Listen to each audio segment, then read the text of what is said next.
lycée. Alors, vous restez avec nous. Autre info du jour, l'éducation nationale a donc commandé 100 000 masques avec une partie transparente, comme celui-ci. Et cela en priorité pour les classes de malentendants, mais aussi pour les enseignants de classe maternelle. On voit tout cela avec Christelle Méral. Et après, vos questions. Un masque transparent. Tu te rappelles des règles du jeu? Un outil indispensable pour se faire comprendre des enfants sourds ou malentendants.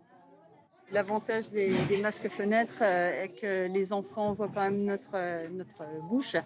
Et c'est important surtout pour les enfants malentendants qui ont besoin de la labellisation, qui ont besoin de lire sur les lèvres. Ça fait un petit peu de buée en fin de journée, mais... L'éducation nationale va passer commande. Plus de 100 000 masques transparents devraient être disponibles d'ici la fin du mois. Tous les enseignants en maternelle en seront bientôt équipés, de même que ceux qui s'occupent d'enfants sourds et malentendants. 3 modèles sont déjà homologués, dont celui-ci. Fabriqués avec l'association France Handicap, ils sont prêts à augmenter la production. Nous mettons tout en place pour qu'on puisse monter à 500 000 masques inclusifs produits dans tout le réseau APF France Handicap. Accélérer les cadences dès octobre pour faire face à la demande. Des entreprises privées passent aussi commande pour leurs salariés. Plusieurs associations de malentendants réclamaient une plus grande diffusion de ces masques. On ne peut que se féliciter en fait que l'innovation française ait permis qu'on règle ce problème de communication qui est vraiment très important et qu'on innove en matière de masques. Ces masques, lavables 20 fois, coûtent de 8 à 10 euros pièce. L'augmentation de la production pourrait faire baisser les prix. L'heure de notre rendez-vous, on vous répond avec Guillaume Darey. Vos questions, vos réponses, on voit cela, Guillaume, ce soir. Et oui, et vous posez beaucoup de questions avec notamment les premiers rhumes qui commencent à arriver comme Fatima d'Aubervilliers. La semaine dernière, j'ai effectué 2 tests pour savoir si j'avais le coronavirus. Résultat négatif. Depuis hier, j'ai un début de rhume. Je refais le test. J'attends le développement de ma maladie. Qu'est-ce que vous lui répondez, Martin Blachier ? Mais ce qui compte, c'est les symptômes, avant les résultats du test. Donc si elle a des symptômes, il faut qu'elle reste en isolement et effectivement, il faut qu'elle refasse un test pour voir si ce test sera positivé après. Cela veut dire, c'est l'un des débats du week-end, faut-il limiter les tests aujourd'hui ? On le voit avec les files d'attente, le temps pour les résultats. Est-ce qu'il faut limiter ces tests aux personnes symptomatiques ? Il faut limiter le test aux personnes symptomatiques et aux personnes qui ont des vrais contacts à risque. Il y a trop de gens aujourd'hui qui font des tests alors qu'ils n'ont pas eu vraiment de contact à risque. Et c'est ce qu'on sait. Aujourd'hui, 2/3 des gens qui font des tests sont des gens qui pensent qu'ils ont eu un contact à risque. Et il n'y a que 3% de positifs. Ça veut dire qu'il y a énormément de gens qui surestiment le risque lorsqu'ils ont un contact avec quelqu'un qui est Covid positif. Et c'est une perte de temps pour les autres. Exactement. On poursuit avec la question d'Olivier de Montpellier. J'ai lu que certains tests PCR seraient trop sensibles et détecteraient des restes de Covid morts et donc on confinerait certaines personnes pour rien du tout. Est-ce qu'on utilise ces tests trop sensibles en France ? Alors, ce sont les mêmes tests qui sont utilisés partout. Effectivement, ça vient des États-Unis, ce fait que le PCR pourrait être trop sensible. Et c'est vrai que le test PCR peut être positif après la maladie. Et donc, effectivement, on peut avoir des PCR qui sont positifs pour des gens qui ont fait le Covid il y a 2-3 semaines. Par exemple, avec un footballeur, là, Steve Mandanda, le gardien de l'équipe de France, c'est ce qui s'est passé ? C'est tout à fait possible, effectivement. On voit aussi qu'il y a pas mal de Français, Martin Blachier, qui commencent à en avoir marre de porter un masque presque toute la journée. On voit aussi qu'il y a pas mal d'informations, tout type d'infos sur cette question. D'où cette question justement d'Anne de Paris. Pourquoi ne parlez-vous pas des problèmes de santé engendrés par le port prolongé du masque ? Maux de tête, nausées, évanouissements, voire pire. Alors Martin Blachier, est-ce que porter le masque, ça peut entraîner de graves problèmes de santé ? Est-ce que c'est de l'info ou de l'intox ? De graves problèmes de santé, non. Effectivement, ça peut faire un petit peu mal à la tête parce qu'il faut parler plus fort, il faut respirer un petit peu plus fort aussi, mais il n'y a aucun cas grave lié au port du masque qui a été documenté aujourd'hui. Le CO2 qu'on ingère, pardon, c'est ça ? Ça, c'est totalement bidon. On n'ingère pas son propre CO2. On a largement la capacité de faire ces échanges gazeux à travers le masque. Autre question du week-end, clairement. Entre 7 000 et 8 000 cas diagnostiqués, 58 nouveaux foyers en 24 heures. La situation en France s'aggrave moins rapidement qu'en mars, mais est-ce que cela pourrait nous conduire au même résultat dans les prochaines semaines ? Non. On n'est pas du tout dans une situation qui est comparable à ce qui se passait en mars et en avril. Aujourd'hui, on a effectivement une circulation virale qui progresse lentement, pas du tout au même rythme que de ce que c'est mars-avril, et on devrait avoir la circulation virale qui redescend avec les mesures qu'on a mises en place fin août, début septembre. Donc ce qu'on s'attend effectivement, c'est à une augmentation des hospitalisations, y compris des cas graves, sur les 15 premiers jours de septembre, comme l'a dit le ministre de la Santé, et on s'attend à ce que ça rediminue à peu près mi-septembre, fin septembre, du fait de toutes ces mesures qui ont été mises en place. Est-ce que le nombre de cas est aujourd'hui, comme le disent certains de vos certains de vos confrères largement sous-estimé, 7 à 8 000 cas recensés par jour. Mais bien sûr, il est toujours sous-estimé. On ne diagnostique pas tous les cas. On en diagnostique probablement 20 à 25%. Mais je rappelle encore une fois que ça n'a rien à voir avec ce qui se passait en mars-avril. Merci Martin Blachier, merci beaucoup Guillaume et à très vite. Après 5 mois de pause, la compagnie Costa Croisière a repris la mer aujourd'hui avec un départ depuis les côtes italiennes, une compagnie et ses passagers qui se sont retrouvés, vous vous en souvenez, au cœur de l'épidémie. En direct avec nous, notre correspondant en Italie, Alban Micosi. Bonsoir Alban. Des mesures sanitaires strictes pour la reprise, mais aussi des procédures judiciaires contre le croisiériste, notamment lancées ici en France. Effectivement, la question, c'est le croisiériste Costa a-t-il été négligent? Ce qui est sûr, c'est qu'aujourd'hui, pour monter sur un bateau comme celui qui est derrière moi, il faut justifier de tout plein de contrôles négatifs.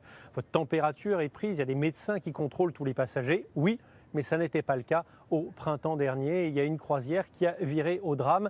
Le Costa Magica, à bord 2300 passagers, 500 ont été malades du Covid, il y a 10 décès. Alors aujourd'hui, les familles, elles veulent agir en justice contre le croisiériste Costa. Sur quelle base? Je vous propose tout de suite l'enquête de Nicolas Robertson et Gianna Messina. C'était la promesse d'un voyage inoubliable. 2 semaines d'une croisière idyllique en plein cœur des Caraïbes, immortalisé par un passager à bord. Mais le Covid a transformé le rêve en cauchemar. Au total, 500 personnes seront atteintes par le virus, 10 en décéderont. Ce drame débute le 7 mars. Plusieurs cas se déclarent à bord. Tobago, la Barbade, Saint-Martin. Progressivement, tous les ports ferment leurs portes aux navires. Arrivé à l'escale suivante, là on nous annonce à nouveau, quand le matin, le débarquement tardait, jusqu'à ce qu'on nous annonce qu'à nouveau, le débarquement était refusé. Sur cette vidéo amateur, l'inquiétude des passagers est perceptible. Tout le monde est malade, tout le monde se tient les visages. Des gens qui se sont vraiment énervés, il y a eu des débuts de bagarres.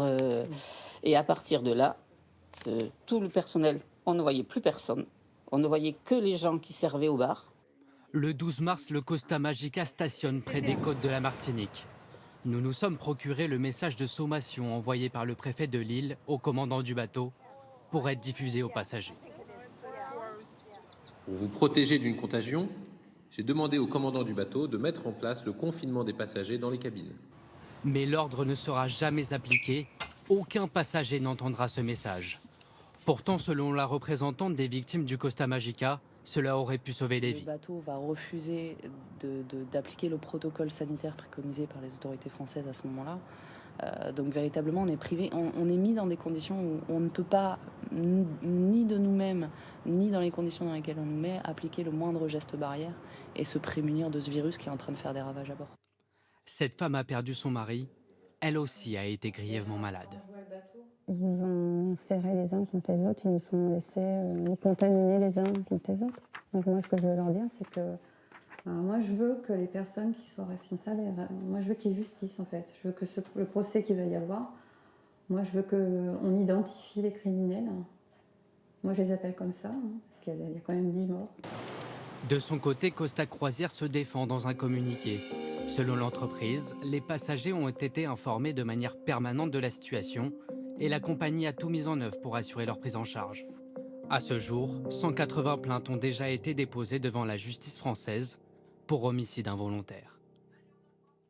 Autre titre ce soir, en Côte d'Or, la nuit dernière encore, un propriétaire de chevaux a contacté la gendarmerie après une intrusion dans son pré où un cheval a été blessé. 40 hommes sont très vite mobilisés ainsi qu'un hélicoptère. C'est une affaire de plus qui vient s'ajouter à la longue liste de chevaux attaqués. Le service central du renseignement territorial suit désormais ces affaires qui s'accumulent.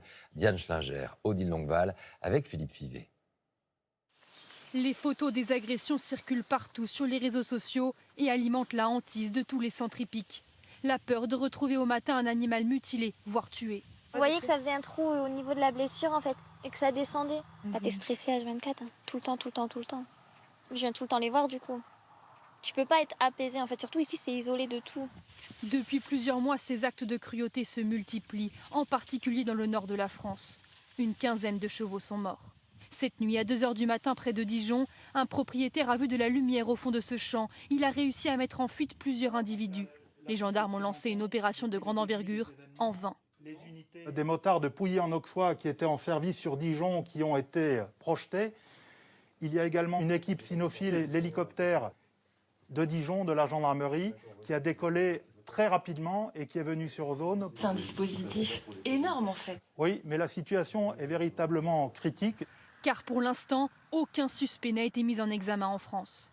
J'ai vu 2 hommes partir en courant vers le haut du pré et ils sont sortis par ici et ils ont abîmé la clôture en passant. Rite satanique, défi Internet, toutes les théories circulent et alimentent la psychose. Elle, pour l'attraper, c'est vraiment compliqué. Donc ça, c'est quelqu'un qui est vraiment dans le monde du cheval pour l'attraper. Alors les éleveurs s'organisent, s'équipent de caméras, font des rondes la nuit pour veiller sur leurs bêtes. Sur Internet, beaucoup réclament justice et appellent parfois aux représailles. En Bretagne, des éleveurs armés s'en sont même pris à un automobiliste accusé à tort de repérage. Certains se disent prêts à tout, comme cette propriétaire qui préfère garder l'anonymat. On commence à se dire, faut que ça s'arrête. Vous êtes prêt à vous opposer physiquement à d'éventuels visiteurs? Oui, parce qu'au début, il s'agissait de les faire fuir, sauf que ils reviennent. Ils reviennent et là, on subit un harcèlement. Et que toutes les nuits, sans dormir, donc on est de plus en plus fatigués. Devant cette série d'agressions inédites, les forces de l'ordre privilégient la piste de plusieurs auteurs avec différents modes opératoires. Ils multiplient les patrouilles de surveillance et appellent les éleveurs à ne pas essayer de se faire justice eux-mêmes. L'actualité politique et Marine Le Pen entend, je cite, appeler les Français à se réveiller. C'est son nouveau slogan. La présidente du Rassemblement national faisait sa rentrée devant les cadres de son mouvement à Fréjus ce dimanche. Ses cibles, le chef de l'État et notamment la politique du gouvernement sur la question de la sécurité. Elle a également visé directement, vous allez le voir, le garde des Sceaux. On l'écoute. Je m'inquiète de la vision idéologique qu'a le garde des Sceaux de la prison. Pour lui, elle n'a vocation à être ni une sanction, ni une mesure de protection de la société. Pour M. Dupond-Moretti, rien de tout cela. Il le dit lui-même, il préfère des alternatives à la prison. Dupond-Moretti, c'est Taubira en pire. Et le garde des Sceaux, Éric Dupond-Moretti, a souhaité très vite réagir à ces attaques via Twitter. Je le cite, « Madame Le Pen ment éhontément et je le prouverai aux Français, Marine Le Pen, c'est son père en pire ». Fin de citation. Après 5 mois de fermeture, plusieurs grands hôtels ouvrent à nouveau leurs portes. C'est le cas notamment dans la capitale, parmi eux le Bristol, qui a repris son activité le 1er septembre. Voici ce soir le portrait de la chef concierge du Palace. Comment a-t-elle vécu cette rupture, cette reprise, cette clientèle qui a disparu, celle qui revient progressivement? Rencontre signée Carole Guyon avec Alexis Fischer. Ce rituel lui avait manqué. Chaque jour, avant de passer la porte de service, Sonia Papé ajuste sa tenue de travail. On met son uniforme, c'est une pièce de théâtre où on arrive en scène et c'est indispensable pour se sentir à l'aise. Elle est la première femme devenue chef concierge d'un palace parisien. Sa mission, satisfaire et anticiper toutes les demandes des clients. Hôtel Le Bristol, Sonia, bonjour. Ouvert depuis 1925, l'hôtel a dû fermer pour la première fois de son histoire pendant près de 5 mois. Oui, tout à fait, tout à fait. J'ai 13 personnes dans mon équipe, donc forcément, toutes ces effervescences de tous les jours, du quotidien, m'ont manqué. Mais pour rouvrir, il a fallu adapter l'accueil des clients. On va compenser le fait d'avoir le visage masqué par un sourire dans les yeux. Il faut aussi désormais rassurer. Voici typiquement une nouvelle tâche que je dois effectuer. Nous nettoyons les clés avec une machine UV qui permet de garantir que la clé est parfaitement désinfectée pour le client. Sur le devant de la scène face à la clientèle, Sonia Papé agite aussi en coulisses. Ici avec le chef étoilé Éric Fréchon pour répondre aux souhaits d'un client russe. Oui. Et pour ce soir, ils ont décidé de dîner en chambre avec les macaronis, votre spécialité. D'accord. Le travail de la conciergerie, c'est pas simplement être derrière un comptoir pour accueillir le client, c'est être en relation avec tous les services de l'hôtel pour pouvoir satisfaire toutes les demandes. C'est ça le palace. Habituellement, 90% de la clientèle de ce palace est étrangère. Il y a les macarons, les fruits, le champagne. Mais avec la fermeture de nombreuses frontières, la direction a dû adapter son offre. On a créé une offre week-end vraiment attractive pour la clientèle française avec, je dirais, des prestations qui sont normalement facturées, mais là qui sont offertes. Une nouvelle clientèle plus locale que le Palace espère fidéliser. Une histoire étonnante maintenant, direction Tel Aviv en Israël, où les habitants ont eu la surprise de voir tomber du ciel, vous allez le voir, des centaines de sachets contenant du cannabis. D'où proviennent-ils et qui se cache derrière cette mystérieuse distribution?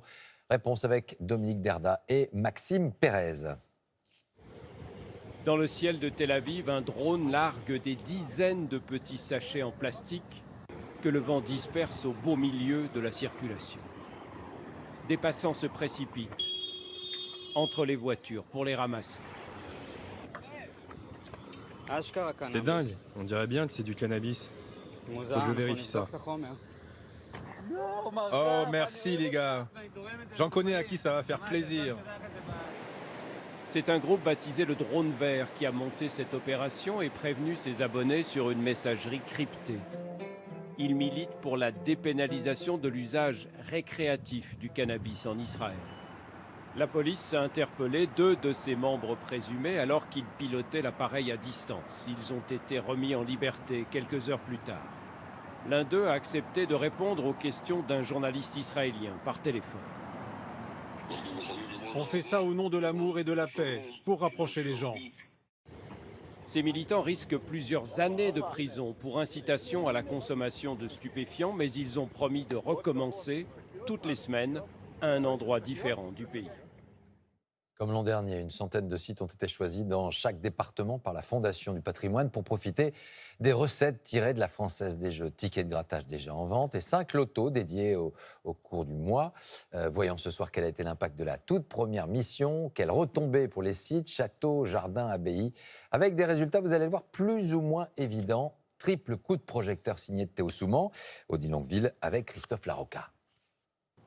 Une abbaye du Luberon, un château dans le Val d'Oise ou encore un aqueduc près de Lyon. Ces 3 monuments ont bénéficié du loto du patrimoine avec des fortunes diverses.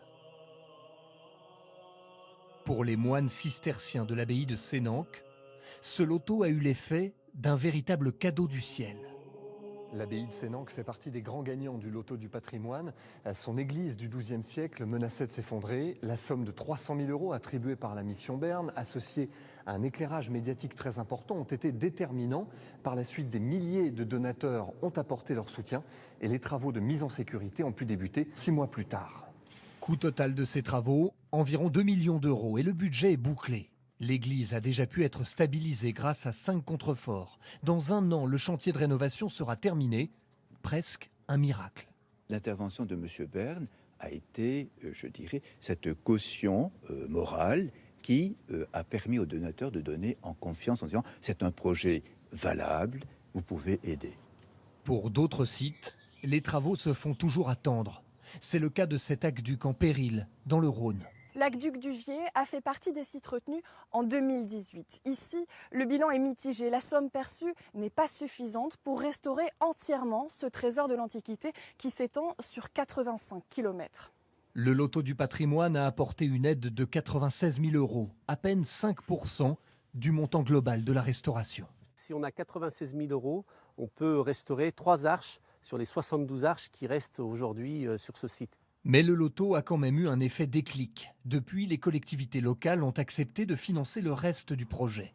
Et l'aqueduc du Gier devrait être remis en état d'ici 3 ans. Nous sommes au château de Vigny, c'est dans le Val d'Oise, un décor de conte de fées, mais un décor extrêmement fragile. La bâtisse date du XVIe siècle, elle nécessite des travaux et grâce au loto du patrimoine, une réfection a commencé à être engagée. Longtemps à l'abandon, le château a été attaqué par la mérule, un champignon dévastateur. Le chantier est colossal, il faut refaire la toiture, les huisseries, les boiseries. Une facture de 6 millions d'euros pour le propriétaire, qui a tout de même apprécié la somme de 240 000 € reçue grâce au loto. Pour moi, elle est importante parce qu'elle porte d'une part le symbole du mécénat qui est associé, des personnes qui, de la région ou de plus loin, participent symboliquement à cette restauration et qui s'approprient ce patrimoine. En 2 ans, le loto du patrimoine s'est engagé dans la sauvegarde de plus de 500 monuments français. À ce jour, une quarantaine seulement ont achevé les travaux de restauration. Il a fallu patienter et patienter, cela durant 24 ans exactement. Les fans français de Formule 1 attendaient de retrouver un pilote tricolore sur la plus haute marche d'un Grand Prix. Eh bien, c'est ce dimanche 6 septembre à Monza que Pierre Gasly a répondu à leur attente. On découvre tout cela avec Théo Souman. Pierre Gasly touche du doigt ce qui n'était qu'un rêve improbable il y a encore quelques heures. Sa première victoire dans un Grand Prix de Formule 1. Un exploit historique et une première